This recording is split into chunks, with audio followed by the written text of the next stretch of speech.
वाकया पेश आया कि एक हिंदू लड़की थी जो पंडित की बेटी थी। तो काशी के पंडितों का एक निहायत ही मशहूर घराना था। भारत से दूर दूर से लोग और सैकड़ों यात्री हर वक्त उसके मेहमान खाने में भरे रहते थे। जायदाद भी अच्छी खासी थी। जात बिरादरी के लोग भी भरोसे की नज़र से उसको देखते थे। लगभग सारे बनारस में लोग पंडित जी को जानते थे। शोहरत की बड़ी वजह ये भी थी कि हज़ार तमन्नाओं के बाद उनके यहाँ एक बच्ची पैदा हुई। बच्ची बहुत खूबसूरत थी। माँ की ममता और बाप की मोहब्बत कहाँ नहीं होती। लेकिन इस घर का किस्सा बड़ा अजीबो गरीब हो गया था। सुबह उठकर जब तक माँ बाप अपनी बच्ची का मुंह नहीं देख लेते थे, किसी चीज़ को देखना भी हराम समझते थे। बच्ची ने जैसे ही शऊर की मंजिल में कदम रखा तो उसकी तालीम और तरबियत के लिए कई उस्ताद मुकर्रर कर दिए गए। उसने जवानी की दहलीज में कदम रखा तो खुदा की तरफ से खूबसूरती के साथ साथ अक्ल व जहानत भी उसे गज़ब की मिली थी। हुस्न और शोहरत के साथ साथ अब उसके इल्म कमाल की चांदनी दूर दूर तक फैल गई थी। सुबह के वक्त जब वो गंगा स्नान के लिए निकलती थी तो राह गुजर में सैकड़ों परवाने अपनी आंखें बिछाए खड़े रहते थे। हया और परसाई की वजह वो एक मुजस्समा घर से निकलते वक्त पलकों की चिलमन जो गिराती थी तो वो सीधा घर आकर ही ऊपर उठाती थी। रास्ते में कभी नज़र उठाकर उसने किसी को नहीं देखा। साल में एक बार हनुमान मंदिर में पूजा के लिए जाती थी। मथुरा, अयोध्या और हिंदू धर्म के तमाम बड़े बड़े शहरों से उसके लिए पैगामे निकाह यानी शादी के रिश्ते आ चुके थे। लेकिन माँ नहीं चाहती थी कि उसकी लाडली बेटी एक लम्हे के लिए भी उससे दूर हो और कोई ऐसा दूल्हा तलाश कर रही थी जो सारी खूबियों से आरास्ता होने के साथ साथ घर जमाई बनने के लिए तैयार हो। इसीलिए जितने भी रिश्ते आते थे उनको वो टाल दिया जाता था। माँ बाप प्यार से अपनी बेटी को शकुंतला कहते थे। बड़े होने के बाद यही नाम सबकी ज़ुबान पर जारी हो गया। अब शकुंतला का नाम घर ही के लोगों की ज़ुबान पर नहीं था, बल्कि दूर दूर तक शकुंतला के नाम की शोहरत पहुँच गई थी। ठीक उन्हीं दिनों में हज़रत औरंगज़ेब आलमगीर रहमतुल्लाह ताला अलैह की हुकूमत सारे हिंदुस्तान पर थी। उस वक्त हज़रत औरंगज़ेब आलमगीर रहमतुल्लाह ताला अलैह ने इब्राहिम ख़ान नाम के एक शख्स को बनारस का कोतवाल बनाकर भेज दिया। अभी इब्राहिम ख़ान को आए हुए चंद ही रोज़ हुए थे कि सारे बनारस में उसके खिलाफ दहशत फैल गई थी। कहते हैं कि वो एक निहायत ही जालिम, कमीना और बदतरीन शख्स था और इतने रौबो दबदबे से रहता था कि कोई भी उसके खिलाफ नहीं बोल सकता था। उसकी ख़तरनाक निगाहों की मार से किसी ताज़ा कली का बच पाना बहुत मुश्किल था। उसके जासूस गली गली चिलमन के पीछे महकती हुई जुल्फ़ों का सुराग लगाते फिरते थे। एक दिन जासूसों ने शकुंतला का पता लगा लिया और ये खबर उस अय्याश कोतवाल इब्राहिम ख़ान को पहुंचाई और कहने लगे कि हुजूर, आप तो बेकार में परेशान हैं।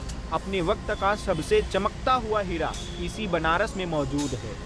लोग कहते हैं कि पंडित लाला राम की बेटी शकुंतला, जिसका नाम है, उस कमल के फूल की तरह है जो सारे झील में सिर्फ एक ही खिलता है। सुबह से शाम तक न जाने कितने घायल उसके गली का चक्कर काटते हैं और उसकी दीवार से अपनी आंखें सेक कर चले जाते हैं। वो चलती है तो कदमों की आहट से कयामत जाग उठती है। उसकी मस्त आंखों में जैसे मैखाना तैरता रहता है। कभी वो अपनी जुल्फ़ें बिखेर देती है तो हर तरफ काली घटाओं का मौसम उमड़ने लगता है। उसका एक तबस्सुम न जाने कितने नासुरों का इलाज है। उसके बदन की रंगत इतनी निखरी हुई है कि जैसे किसी ने चांदी का खाजा ही मल दिया हो। ये सुनकर कोतवाल के मुंह में पानी आ गया। हिर्सो हवस का शैतान उसकी आंखों में नाचने लगा। उसकी नज़र की दरिंदगी अब नंगी हो चुकी थी। एक बदमाश शराबी की तरह बहकते हुए अंदाज में उसने कहा, तुम उसके घर का सही पता मालूम करके आओ और ये खबर भी लेकर आओ कि वो अपने घर से बाहर कब निकलती है। दूसरे दिन जासूसों ने सारी तफसील मालूम करके कोतवाल को ये इत्तला दे दी कि काशी के फला मोहल्ले में बिल्कुल गंगा के बगल में उसका घर है। बिल्कुल सुबह सवेरे वो गंगा स्नान करने के लिए अपने घर से बाहर निकलती है। रात और दिन में उसके घर से निकलने का बस यही एक वक्त है। कोतवाल ने पंडित लाला राम को अपने दरबार में बुलवा लिया और उसने पंडित से कहा कि ऐ पंडित, हमें यह खबर हुई है कि शकुंतला नाम की तुम्हारी एक बेटी है। हम चाहते हैं कि उसे अपने घर की हम जीनत बनाएं, लिहाजा उसकी डोली सजाकर मेरे दरवाजे तक पहुंचा देना। पंडित ने जब ये बात सुनी तो लरस गया और वो कोतवाल के कदमों में गिरकर गिड़गिड़ाने लगा, रहम की भीख मांगने लगा, लेकिन उसकी चीखों पुकार का असर कोतवाल पर कुछ भी ना हुआ। उसने पंडित की आंखों में आंखें डालकर धमकी देते हुए कहा, तुझे सिर्फ 1 हफ्ते की मोहलत देता हूँ। अगर इस दौरान मेरे हुक्म की तामील ना हुई और तुम्हारी बेटी की डोली मेरे दरवाजे पर ना लगी तो फिर याद रखना कि मैं अपने सिपाहियों के जरिए उसे ज़बरदस्ती भी उठा सकता हूँ। बाप रोता हुआ घर आया और सारा माजरा शकुंतला को बताया तो बेटी ने बाप को मशवरा दिया और कहा कि आप कोतवाल से 1 महीने की मोहलत मांगे। तो कोतवाल की तरफ से 1 महीने की मोहलत भी दे दी गई। अब शकुंतला ने मर्दाना लिबास पहना, सर पर इमामा बांधा, घोड़े पर सवार हुई और दिल्ली की तरफ रवाना हो गई। सुल्तान औरंगज़ेब नमाज जुमा से फारिग हुआ ही था कि उसके सामने शहजादों का लिबास पहने हुए एक नौजवान खड़ा था। रोशन ज़मीर बादशाह को हकीकत तक पहुंचने में 1 लम्हे की देर न लगी। नकीब को हुक्म दिया कि फ़ौरन इसे मेरे ख़ास कमरे में लाया जाए और मेरे सामने पेश किया जाए। औरंगज़ेब रहमतुल्लाहि ताला अलैह जो ही दीवाने ख़ास में अपने तख्त पर बैठे, आपने ये हुक्म दिया, लो बेटी ये चादर लो और इसे ओढ़ लो। एक अजनबी औरत को मर्दों के सामने बेनकाब नहीं रहना चाहिए। अपने औरत होने का राज मत छुपाओ। मैं तुम्हारी फरियाद सुनने के लिए ही तो यहाँ बैठा हूँ। तो शकुंतला फूट फूट कर रोने लगी और उसने सारी कहानी बयान कर दी। कहानी सुनते वक्त बादशाह की हालत देखने के काबिल थी। एक रंग आता था, एक रंग जाता था, कभी पलकें भीग जाती थी, कभी गुस्से के मारे चेहरा लाल हो जाता था। जब वो अपना बयान ख़त्म कर चुकी, बादशाह औरंगज़ेब ने यह हुक्म सुनाया कि 1 महीने की मोहलत में सिर्फ कुछ दिन रह गए हैं, तुम फ़ौरन अपने घर लौट जाओ और अपने माँ बाप से कह देना कि वो फ़ौरन तुम्हारी डोली का इंतज़ाम करे। ये हुक्म सुनकर शकुंतला के सारे अरमानों का खून हो गया। उसके पाँव के नीचे से ज़मीन खिसक गई। वो चादर के एक कोने में अपनी आंखों से आंसू पोंछते हुए उल्टे पाँव वापस आई। रास्ते भर नाकामी की चोट उसे सताती रही। बार बार वो यही सोचती रहती थी कि बादशाह ने उसके साथ इंसाफ नहीं किया। फिर कभी ख्याल आता कि बादशाह के मुंह से बेटी कहकर पुकारना ये कोई मामूली चीज़ नहीं है। वो ज़रूर उसका हक अदा करेंगे, वो ज़रूर आएंगे मेरी मदद करने के लिए, उस जालिम को सज़ा देने के लिए। जो तारीख़ मुकर्रर यानी जो तारीख़ तय की थी उसी तारीख़ पर शकुंतला की डोली तैयार हो गई। सारे शहर में कोतवाल के जुल्म की भयानक दहशत तारी थी। बूढ़ा कोतवाल खुशी से फूला नहीं समा रहा था। शहर की सबसे खूबसूरत लड़की और मलकाए हुस्न आज उसके घर की जीनत बनने जा रही थी और वो अपनी हवस की प्यास बुझाने जा रहा था। किसी ने खबर दी कि शकुंतला की डोली बहुत करीब आ चुकी है। बस चंद ही कदमों के फासले पर अब उसकी डोली दिख रही है। बूढ़ा कोतवाल पैसे लुटाने में मसरूफ़ हो गया। बनारस के भिखारियों में एक लूट मच गई। कोतवाल का गुरूर और जाग उठा। पैसे लुटाता लुटाता डोली के करीब पहुंच गया।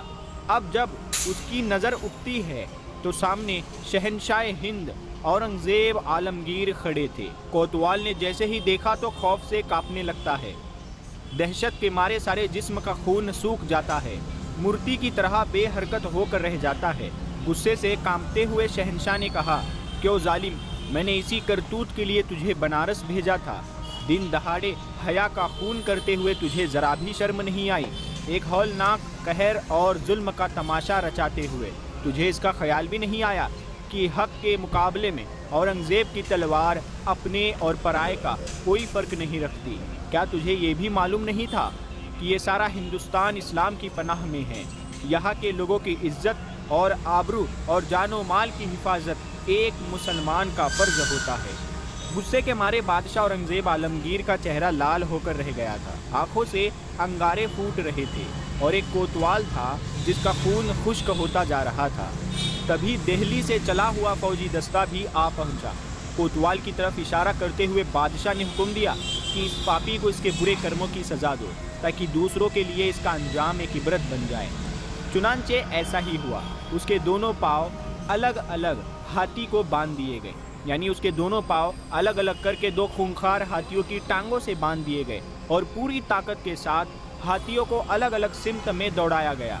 यहाँ तक कि ज़मीन पर उस कमीने के रेजे रेजे बिखर गए। सारा बनारस औरंगजेब के रहम व इंसाफ से गूंज रहा था। शकुंतला की डोली अब अपने घर पहुंची। तभी बादशाह भी उसके घर पहुंच गए और पहुंचते ही फौरन हुक्म दिया कि मैं प्यास की शिद्दत से बेताब हूँ, मुझे सबसे पहले पानी पिलाया जाए। मैं उस दिन से प्यासा हूँ जिस दिन से शकुंतला ने मेरे सामने अपनी फरियाद पेश की थी। उसी दिन मैंने अपने खुदा से पक्का वादा कर लिया कि जब तक मैं एक मजलूम ब्राह्मण को उनका इंसाफ नहीं दिलाऊंगा, अपने हलक के नीचे पानी का एक कतरा भी नहीं उतारूंगा। शकुंतला ने दोशाले यानी चादर से अपना मुंह छुपाते हुए कहा, भारत के स्वामी, मुझे पूरा विश्वास था कि आपने जिसे अपनी बेटी बनाया है उसकी लाज बचाने के लिए आप ज़रूर आएंगे। अपनी महबूब रियाया के साथ ये अन्याय आपसे हरगिज़ देखा ना जाएगा।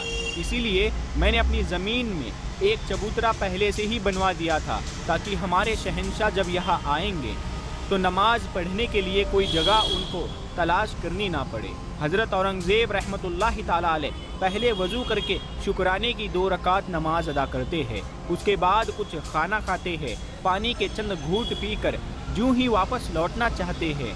पंडित लाला राम हाथ जोड़कर खड़े हो जाते हैं और कहते हैं, जहाँ पनाह, इस भूमि को आपने अपने सजदे से पवित्र बना दिया है। अब हम इसे किसी दूसरे काम में इस्तेमाल नहीं कर सकते, इसीलिए हम अपने दिल की गहराइयों से इस ज़मीन को मस्जिद के लिए वक्फ करते हैं। शहंशाह ने उसके उस ऐलान का शुक्रिया अदा करते हुए एक तांबे के पत्र पर एक तहरीर लिख कर दे दी कि इस मस्जिद के मुतव्वली यानी इस मस्जिद के इंचार्ज हमेशा उसी ख़ानदान के लोग रहेंगे और आज भी गंगा के किनारे ये मस्जिद खड़ी है। इसका नाम धरेरा की मस्जिद है। प्यारे दोस्तों, हर मज़हब की कोई ना कोई खासियत होती है। इस्लाम की खासियत अदलो इंसाफ है, जो कि औरंगज़ेब रहमतुल्लाहि ताला अलैह के अंदर कूट कूट कर भरी थी। आज अगरचे लोग उनका नाम बदनाम करने की कोशिश करते हैं, लेकिन हकीकत पर कोई पर्दा नहीं डाल सकता। बेशक औरंगज़ेब आलमगीर एक आदिल और एक इंसाफवर बादशाह थे। प्यारे दोस्तों,